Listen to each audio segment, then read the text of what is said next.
السلام علیکم ورحمۃ اللہ وبرکاتہ۔ بسم اللہ الرحمن الرحیم۔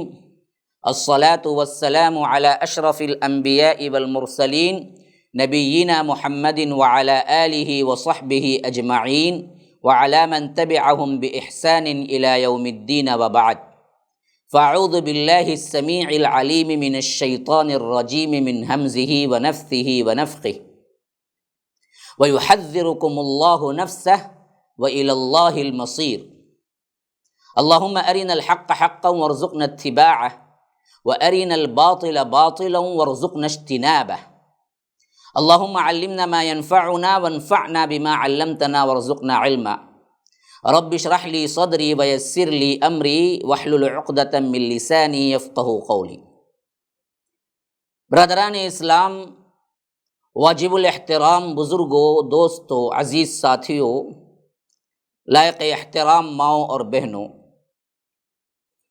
العقیدۃ الاسلامیہ کے اس سیریز میں اللہ تبارک و تعالیٰ کے فضل و کرم سے ہم عقیدے کی اصلاح اور اس کے بگاڑ اور کیسے ہم کو صحیح عقیدے پر گامزن ہونا ہے اور بد عقیدہ فاسد عقیدے سے کیسے ہمیں اجتناب رکھنا ہے، اور امت مسلمہ کے اندر یہ چیزیں کس طرح آئی اور اس سے تدارک کیسے کیا جائے اور اس کا حل کیا ہے، ان باتوں کو میں پیش کر رہا ہوں اللہ کے فضل و کرم سے کتاب و سنت کی روشنی میں۔ بیس کتاب و سنت، بس اصل سب سے اہم ترین بنیاد ہے کتاب و سنت، اور کتاب و سنت کو منہج سلف کے اعتبار سے ماننا، کیونکہ وہی سب سے پہلے سمجھنے والے تھے جنہوں نے ڈائریکٹ نبوت کے چشمے سے اپنے آپ کو سیراب کیا۔ ان کے بغیر اپنی عقلوں سے سمجھنا سراسر گمراہی ہے، اور خاص کر اس اعتبار سے بہت اہم ہے جس کا عنوان آج میں آپ کے سامنے پیش کر رہا ہوں ذات باری کے تعلق سے، کہ گزشتہ درس میں نے یہاں تک بات کی تھی کہ اللہ تبارک و تعالی وجود اور ذات کے اعتبار سے کہاں ہے، اور بدبختوں نے اپنی عقلوں کے ذریعے کس طرح ہر جگہ ہے اس عقیدے کو لانے کی کوشش کی اور کس طرح کی تعویلات پیش کی اور اس کو کیسے عوام میں بہکایا اور اس کا تدارک کیسے ہو، میں نے آپ کے سامنے پیش کر دیا۔ لیکن اس حیثیت سے بہت ہی خاص، اہم، عمیق، گہری بحثیں اور باقی ہیں۔ اس کو سمجھنے کے لیے سب سے پہلے عوامی سطح پر بھی وہ علم دینا ضروری ہے جو کہ آپ کو بات کے جو بحث ہیں، آپ کو بات کے جو باتیں ہیں، یہ جو کس طرح چکمہ دیتے ہیں، دھوکہ دیتے ہیں، وہ بات سمجھ آئے۔ اس کے لیے انتہائی ضروری چیز ہے کہ اللہ کی کتاب اور اللہ کے رسول کی سنت کو اللہ کے رسول کے صحابہ اور تابعین اور تابع التابعین، یہ تین جو گروہ گزرے ہیں جن کو اللہ کے رسول نے گارنٹی دی، جن کو ہم سلف کہتے ہیں، جماعہ، انہی کو خطاب کر کے کہا گیا ہے، انہوں نے جیسے سمجھا ویسے سمجھنے میں عافیت ہے۔ بعد کے آنے والوں نے کیسے سمجھا، خواہ وہ مفکر اسلام ہو، مدبر ہوں، مفکر ہوں، فلاں ہوں، کیا ہے بہترین القاب آپ ان کے لیے 10 لائن لکھتے جائیں، لیکن ہمیں پرکہ کی بھی کوئی حیثیت نہیں ہے ان کے قول کی، ہم کو ضرورت بھی نہیں۔ ہاں، کتاب و سنت کی تائید میں تو وہ علماء حق ہے، کتاب و سنت کی تائید نہیں ہو رہی ہے اور اپنے نئے نظریات کو لے کر وہ کوئی بہت بڑا القاب کے ساتھ بھی ہمارے پاس آئے، اس کی پرکہ کی بھی کوئی حیثیت کتاب و سنت کے نزدیک نہیں ہے۔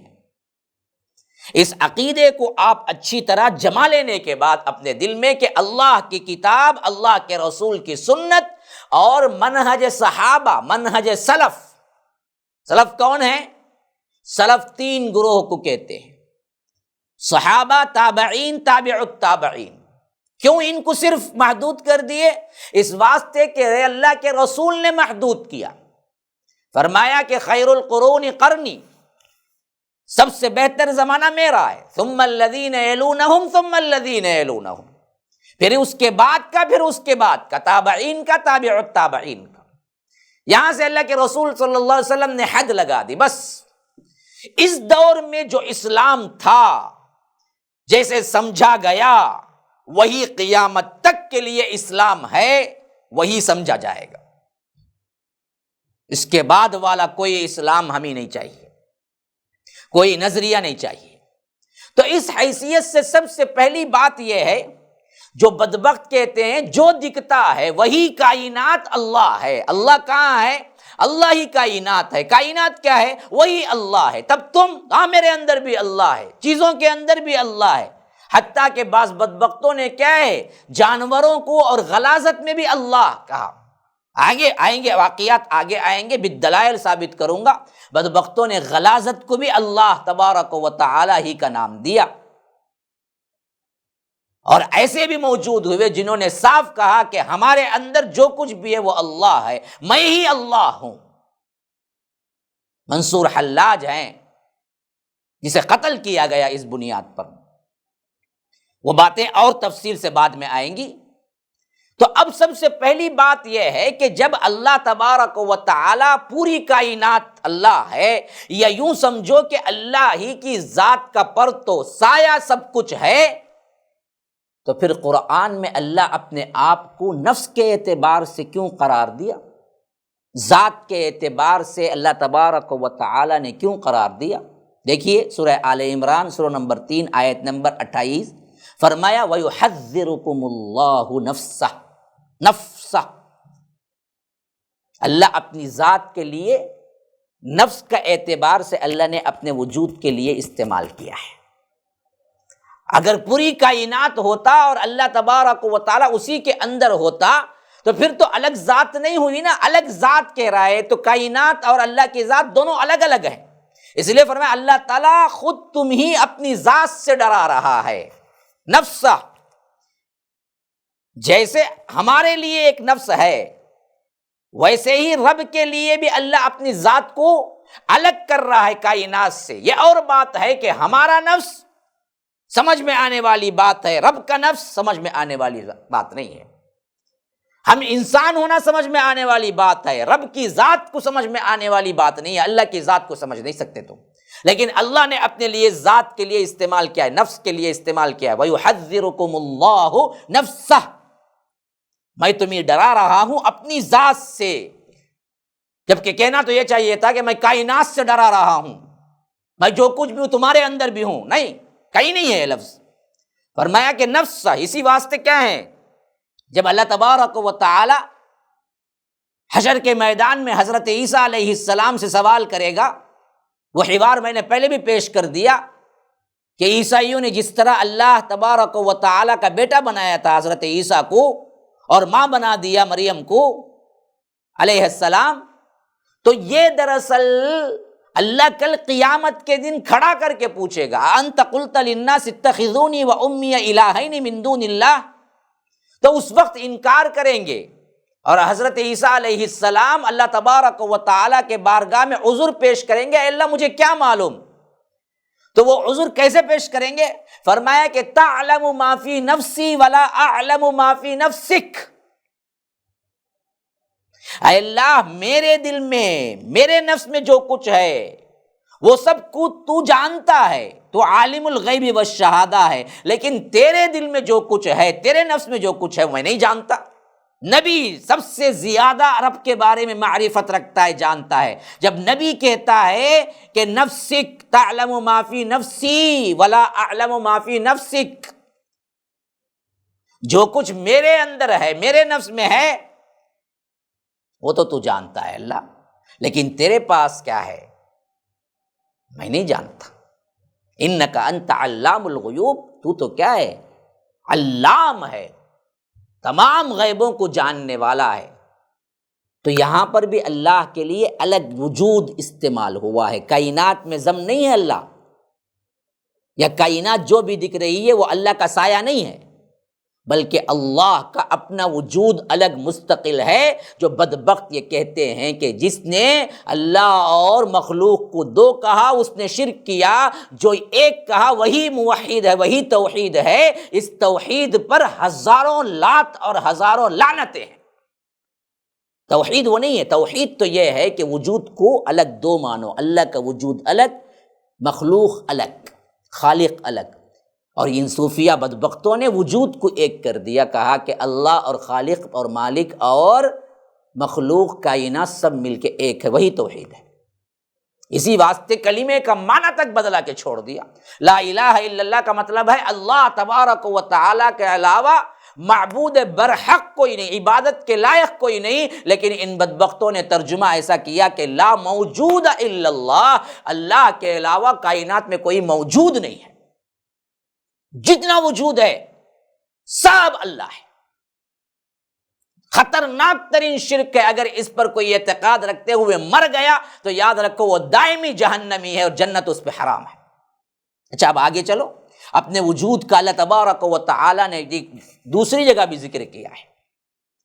میں نے ابھی 2 جگہیں بتا دی، تیسری جگہ سورہ انعام سورہ نمبر 6 آیت نمبر 56 فرمایا کتب ربکم علی نفسہ الرحمہ، تمہارے رب نے رحم کرنا اپنی ذات پر مقرر کر لیا ہے، لکھ لیا ہے۔ تو معلوم ہوا اللہ کی ذات مخلوق سے الگ ہے،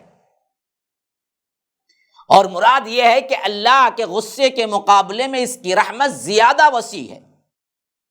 ایک حدیث میں اللہ تبارک و تعالی تخلیق کائنات سے فارغ ہوا تو اپنے عرش پر لکھا، حدیث کے الفاظ ہیں، اپنے عرش پر لکھا ان رحمتی تغلب غضبی، ان رحمتی تغلب غضبی، بے شک میری رحمت میرے غصے پر غالب ہے، میری رحمت میرے غصے پر غالب ہے۔ بخاری کی روایت کتاب التوحید کے اندر یہ حدیث آئی ہے۔ تو یہاں پر اللہ تبارک و تعالی ذات کو اپنی الگ کر رہا ہے اور صفات کی اطلاع دے رہا ہے کہ میرے اندر رحمت ہے، میرے اندر غضب ہے۔ اب کوئی کہتا ہے کہ نہیں جی اللہ کو کیوں غضب، کیوں اللہ کو رحمت، اللہ غصہ کرتا ہے کا معنی یہ ہے کہ جہنم میں ڈالے گا، اللہ تبارک و تعالی رحم کرتا ہے کا معنی ہے کہ جنت دے گا۔ یہ صفات میں تعویل ہے جو کہ کتاب و سنت سے بالکل خلاف ہے، گناہ ہے۔ اب آگے آئیے، اللہ تبارک و تعالی کو چہرہ ہے، چہرے کا اللہ نے اس بات کیا ہے، تو ماننا پڑے گا اللہ کو چہرہ ہے، لیکن کیسا ہے نہیں معلوم۔ لیکن اللہ اپنا تعارف کرواتے ہوئے اپنے چہرے کا اظہار کیا ہے۔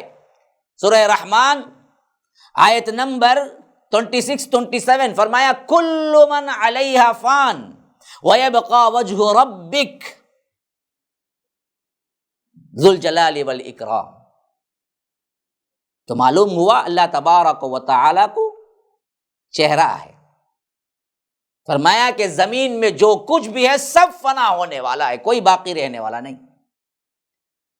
اور صرف باقی رہنے والی ذات جو ہے تیرے رب کی ذات ہے، جو عظمت اور عزت والی ہے، وہ ہمیشہ سے ہے، ہمیشہ رہے گی۔ یہاں پر 2 باتیں ہیں، وجہ کی مراد ذات بھی ہے اور چہرے کا اثبات بھی ہے، دونوں باتیں ایسے ہی ماننا ہے جیسے اللہ تبارک و تعالی نے فرما دیا۔ اسی طرح چہرے کا ذکر دوسری جگہ سورہ بقرہ میں بھی اللہ تبارک و تعالی فرماتا ہے، 115 آیت نمبر وَلِلَّهِ الْمَشْرِقُ وَالْمَغْرِبُ فَأَيْنَمَا تُوَلُّوا فَثَمَّ وَجْهُ اللَّهِ، مشرق اور مغرب کا مالک اللہ ہے، صرف اور صرف تم پس جدھر بھی منہ کرو ادھر اللہ ہی کا چہرہ ہے۔ اور اسی طرح فرمایا فَآتِ ذَا الْقُرْبَى حَقَّهُ وَالْمِسْكِينَ وَابْنَ السَّبِيلِ ذَلِكَ خَيْرٌ لِّلَّذِينَ يُرِيدُونَ وَجْهَ اللَّهِ۔ اللہ تبارک و تعالی کے چہرے کا ذکر سورہ روم آیت نمبر 38 میں بھی اللہ تبارک و تعالی نے فرمایا ہے۔ فرمایا کہ فَآتِ ذَا الْقُرْبَى حَقَّهُ، قرابت داروں کو ان کا حق دو، مسکین کو ان کا حق دو، مسافر کو ان کا حق دو، کیوں؟ ذالک خیر للذین یریدون وجہ اللہ، یہ ان کے لیے بہتر ہے جو اللہ تبارک و تعالی کا چہرہ چاہتے ہیں، یعنی چہرہ دیکھنا چاہتے ہیں۔ رب قیامت میں ان لوگوں کو اپنا چہرہ دکھلائے گا۔ تو اللہ تبارک و تعالی کے چہرے مبارک کا ذکر ہے، کیسا ہے یہ نہیں معلوم، لیکن ہے، اس پر ایمان لانا واجب ہے۔ اور اللہ تبارک و تعالی کے چہرے کا دیدار قیامت کے روز ہوگا، یہ بھی ایمان لانا ضروری ہے۔ جو لوگ انکار کرتے ہیں ان کے پاس کوئی دلیل نہیں ہے۔ جو اس آیت کو رکھ کے خاص انکار کرتے ہیں کہ لا تدرکہ الابصار وہو یدرک الابصار، نگاہیں اس کو پا نہیں سکتی اور وہ نگاہوں کو پا لیتا ہے، یہ دنیا کے لیے فرمایا گیا۔ آخرت میں اہل ایمان کو اللہ تبارک و تعالی کا دیدار ضرور نصیب ہوگا۔ یہی اسلاف کا عقیدہ، یہی کتاب و سنت کا عقیدہ، جیسا کہ رب فرما رہا ہے وجوہ یومئذ ناظرۃ الی ربہا ناظرہ، بہت سے چہرے اس دن خوش و خرم ہوں گے، حشاش بشاش ہوں گے اور اپنے رب کو دیکھ رہے ہوں گے۔ جن بدبختوں نے انکار کیا، اللہ تبارک و تعالی روز قیامت ایسے بدبختوں کو اپنے دیدار سے محروم کرے گا۔ اللہ ہم کو ان میں سے بنائے، اللہ تبارک و تعالی جن کو دیدار الہی نصیب ہوگا، آمین یا رب۔ تو اس طرح سمجھ لیجئے اللہ نے اپنے چہرے کا اثبات کیا ہے، اور اسی طرح ذات کے اعتبار سے اللہ تبارک و تعالی نے اپنے ہاتھوں کا بھی اثبات کیا ہے۔ فرمایا سورہ آل عمران سورہ نمبر 3 آیت نمبر 73، قل ان الفضل بید اللہ یؤتیہ من یشاء واللہ واسع علیم۔ اے اللہ کے رسول صلی اللہ علیہ وسلم آپ کہہ دیجئے فضل تو اللہ تعالی ہی کے ہاتھ میں ہے، جسے چاہے فضل سے نوازے۔ اللہ تعالی وسعت والا، علم والا ہے، تو اللہ کا ہاتھ کا اثبات ہو رہا ہے۔ اور اسی طرح فرمایا سورہ مائدہ سورہ نمبر 6 آیت نمبر 64، فرمایا وقالت الیہود ید اللہ مغلولہ غلت ایدیہم ولعنوا بما قالوا بل یداہ مبسوطتان ينفق کیف یشاء۔ فرمایا کہ یہودی کہتے ہیں اللہ تعالیٰ کے ہاتھ بندھے ہوئے ہیں، انہی یہودیوں کے ہاتھ بندھے ہوئے ہیں، اور ان پر اس قول کی وجہ سے، اس گستاخی کی وجہ سے اللہ تبارک و تعالی کی لعنت ہے۔ وَلُعِنُوا بِمَا قَالُوا، اور اللہ کہہ رہا ہے کہ بل یداہ مبسوطتان، نہیں، اللہ تبارک و تعالی کے ہاتھ تو کھلے ہوئے ہیں، ينفق کیف یشاء، جیسے چاہتا ہے رب العالمین خرچ کرتا ہے، دیتا ہے۔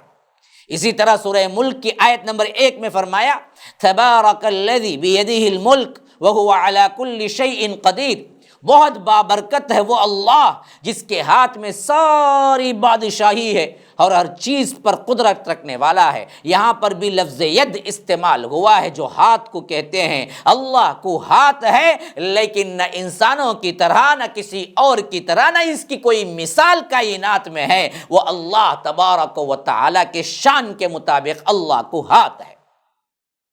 حدیث میں آیا ہے، حضرت ابو ہریرہ رضی اللہ عنہ روایت کر رہے ہیں کہ اللہ کے رسول صلی اللہ علیہ وسلم نے فرمایا اللہ کا ہاتھ بھرا ہوا ہے، رات دن کی سخاوت سے اس میں کچھ بھی کمی نہیں ہوتی۔ اور یہاں تک فرمایا اللہ کے رسول صلی اللہ علیہ وسلم قربان جائیے، اللہ تبارک و تعالیٰ کے خزانے اور اللہ کے عطا کرنے کا انداز دیکھو۔ بدبختو جو اللہ کو چھوڑ کر دوسروں کو عطا کرنے والا مانتے ہو، اپنے حبیب کے زبانی سنو، فرمایا کیا تمہیں علم ہے جس سے جب سے اس آسمان اور زمین کو اللہ نے پیدا کیا ہے تب سے لے کر جتنا خرچ کیا، ان میں بھی آج تک جو ہاتھ میں ہے اس میں بھی ایک کمی نہیں ہوئی۔ کائنات کے پیدا کرنے سے لے کر اب تک جتنا خرچ ہو چکا ہے، وہ پورا خرچ نکلنے کے باوجود بھی اللہ کے ہاتھ میں جتنا ہے اس میں بھی کمی واقع نہیں ہوئی۔ اللہ تبارک و تعالی کے ہاتھ میں اتنا اللہ تبارک و تعالی رکھا ہوا ہے اور اتنا عطا کر رہا ہے۔ صحیح بخاری کی کتاب التوحید کے اندر یہ حدیث آئی ہے۔ اللہ تبارک و تعالی آسمان اور زمین پیدا کیے ہیں، تب سے اس نے جتنا خرچ کیا ہے، اس خرچ نے بھی اس میں کوئی کمی پیدا نہیں کی ہے جو اس کے ہاتھ میں ہے۔ اس رزاق کو چھوڑ کر تم درگاہوں کے چوکٹوں پہ سجدہ کرتے ہوئے مانگتے ہو، شرم نہیں آتی تمہیں؟ کائنات میں اس رب کے سامنے کھڑے ہونا ہے۔ یاد رکھو، یہ شرک پر اگر تم مر گئے تو پھر کبھی تمہارے لیے جنت نہیں ملے گی، دائمی جہنم، دائمی جہنم ہے۔ اسی طرح فرمایا، حضرت عبداللہ بن عمر رضی اللہ عنہما روایت کرتے ہیں کہ اللہ کے رسول صلی اللہ علیہ وسلم نے فرمایا، ان اللہ یقبض یوم القیامۃ وتکون السماوات بیمینہ یقول انا الملک۔ فرمایا قیامت کے دن زمین اللہ تبارک و تعالی کی مٹھی میں ہوگی اور آسمان اس کے دہنے ہاتھ میں ہوگا، پھر وہ کہے گا کہ میں ہوں بادشاہ۔ کہاں ہے وہ بادشاہ جو اتراتے تھے؟ این الملوک، انا الملک۔ رب العالمین کا ہاتھ اور اس کی وسعت کا اندازہ کوئی نہیں کر سکتا۔ تمام کے تمام آسمان اللہ کے داہنے ہاتھ میں ہوں گے، حتیٰ کہ اس کی تشریح میں حضرت عبداللہ روایت کر رہے ہیں کہ ایک یہودی اللہ کے رسول صلی اللہ علیہ وسلم کے پاس آیا اور اس نے کہا کہ اے محمد صلی اللہ علیہ وسلم، کہ اللہ تعالیٰ تمام آسمانوں کو ایک انگلی پر اٹھا لے گا اور زمین کو بھی ایک انگلی پر اور تمام پہاڑوں کو بھی ایک انگلی پر اور تمام درختوں کو بھی ایک انگلی پر اور تمام مخلوقات کو بھی ایک انگلی پر، اور پھر فرمائے گا کہ میں بادشاہ ہوں۔ کیا یہ بات صحیح نہیں ہے؟ یہ پوچھنے کے لیے یہودی آیا تھا، اور یہ بات اس نے تعجب سے کہی تھی۔ اس کے بعد اللہ کے رسول صلی اللہ علیہ وسلم مسکرا دیے، حتیٰ کہ آپ صلی اللہ علیہ وسلم کے دانت دکھائی دینے لگے۔ پھر آپ نے یہ آیت پڑھی، وما قدر اللہ حق قدر، سورہ انعام آیت نمبر 91۔ انہوں نے اللہ کی ویسی قدر نہیں کی جیسی کہ قدر کرنی چاہیے۔ حضرت عبداللہ فرماتے ہیں کہ آپ صلی اللہ علیہ وسلم اس یہودی کی باتوں پر تصدیق کرتے ہوئے ہنس پڑے۔ یہ بھی بخاری کی روایت ہے، کتاب التوحید کے اندر۔ اللہ تبارک و تعالی کا ہاتھ کا اس بات بھی ہے، اللہ کی انگلی کا اس بات بھی ہے، اور وہ انگلی کیسے ہے اس کا ایک تصور، اس کی ایک وسعت کا انداز اللہ کے رسول صلی اللہ علیہ وسلم کی یہ حدیث ہے، جس میں یہودی کہتا ہے کہ کیا اللہ تبارک و تعالی ساتوں آسمانوں کو، ساتوں آسمان جس کی وسعت کا کوئی اندازہ نہیں ہے، خالی ایک آسمان سے دوسرے آسمان تک کا فاصلہ 500 سال کی مسافت ہے، اور ایک آسمان کے کنارے سے اور دوسرے کنارے تک کا فاصلہ 500 سال کی مسافت ہے۔ ایسے پورے آسمانوں کو اللہ ایک انگلی پہ اٹھائے گا، زمینوں کو اللہ ایک انگلی پر، پہاڑوں کو اللہ ایک انگلی پر، تمام درختوں کو اللہ ایک انگلی پر، تمام مخلوقات کو اللہ ایک انگلی پر، پھر فرمائے گا میں بادشاہ ہوں، انا الملک۔ تو اللہ کے رسول نے اس بات کو ثابت کیا، اقرار کیا، غلط نہیں ٹھہرایا۔ اسی طرح اللہ تبارک و تعالیٰ کے بابرکت آنکھوں کا تذکرہ بھی قرآن میں ہے۔ فَأَوْحَيْنَا إِلَيْهِ أَنِ اصْنَعِ الْفُلْكَ بِأَعْيُنِنَا وَوَحْيِنَا۔ ہم نے نوح علیہ السلام کی طرف وحی بھیجی تو ہماری آنکھوں کے سامنے ہماری وحی کے مطابق کشتی بنا۔ تو یہاں پر آنکھ کا لفظ آیا ہے، اعیننا، سورہ مومنون آیت نمبر 27۔ اور اسی طرح فرمایا وَاصْنَعِ الْفُلْكَ بِأَعْيُنِنَا وَوَحْيِنَا وَلَا تُخَاطِبْنِي فِي الَّذِينَ ظَلَمُوا إِنَّهُمْ مُغْرَقُونَ۔ اور ایک کشتی ہمارے آنکھوں کے سامنے ہمارے وحی سے تیار کردہ، ہمارے وحی کے مطابق تیار کردہ بناؤ، اور ظالموں کے بارے میں ہم سے کوئی بات چیت نہ کرو، وہ یقیناً ڈوبنے والے ہیں۔ سورہ ہود آیت نمبر 37۔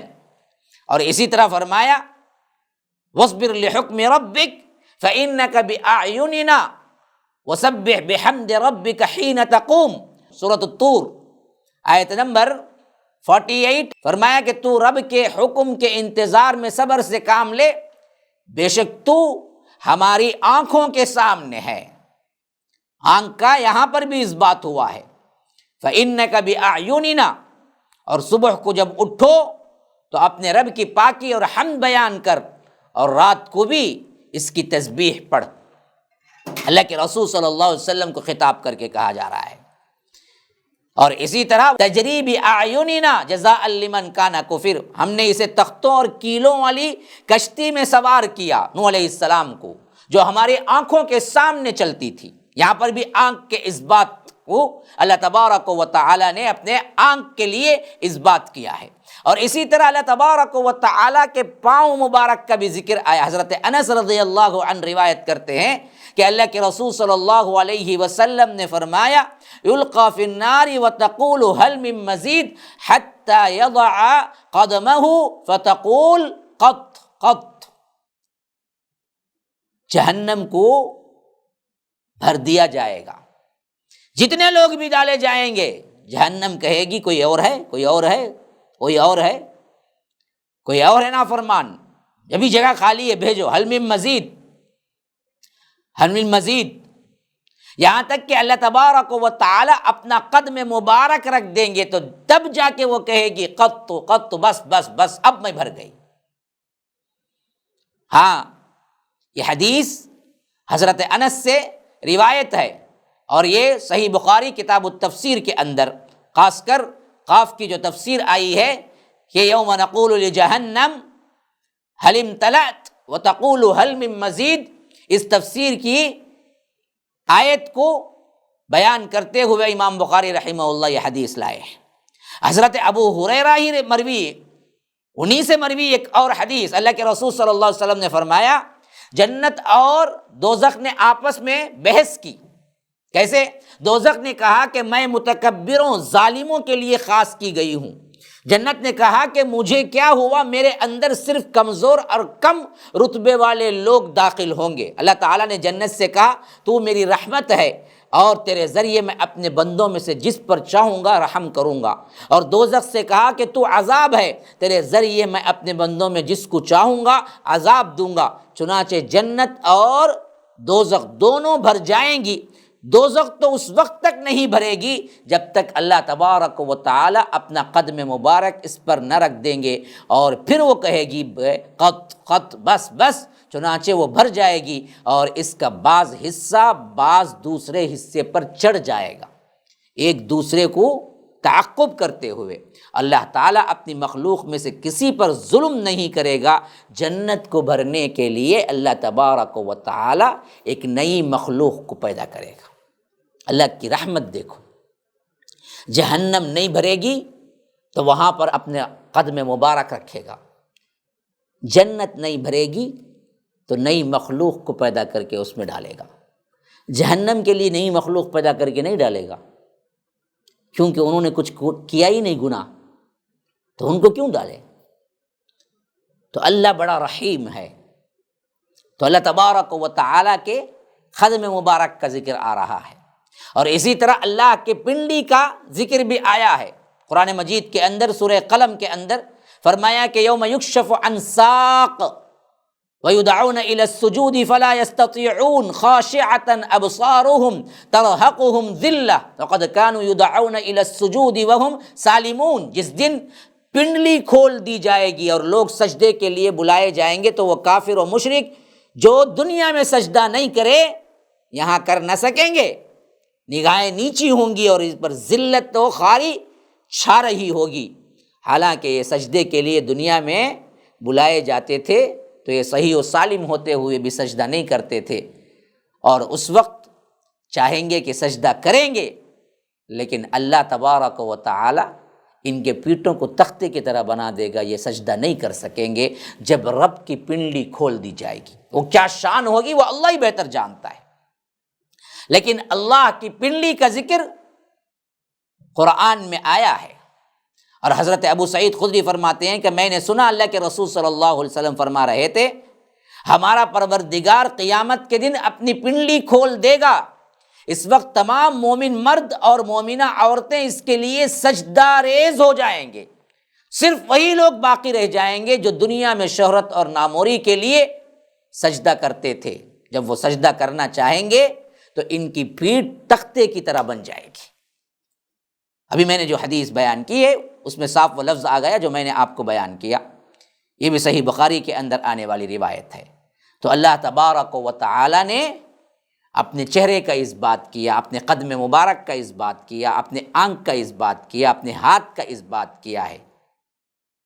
تو جن جن باتوں کو اللہ نے اپنے لیے ثابت کیا ان کو ویسا ہی ماننا جیسے اللہ نے حکم دیا ہے، بس نہ تعویل کرنا، نہ تحریف کرنا، نہ اپنے عقل سے انکار کرنا، نہ کیفیت بیان کرنا۔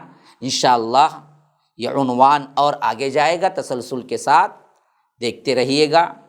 MSLA live T V subscribe کیجئے، لوگوں کو دعوت دیجئے، لوگوں کو نشر کیجئے، ہمارے اس مشن میں حصہ لیجئے۔ ھذا وباللہ التوفیق، صلی اللہ وسلم علی نبینا محمد۔ اسأل اللہ لی ولکم ولسائر المسلمین من کل ذنب فاستغفروہ انہ هو الغفور الرحیم۔ والسلام علیکم ورحمۃ اللہ وبرکاتہ۔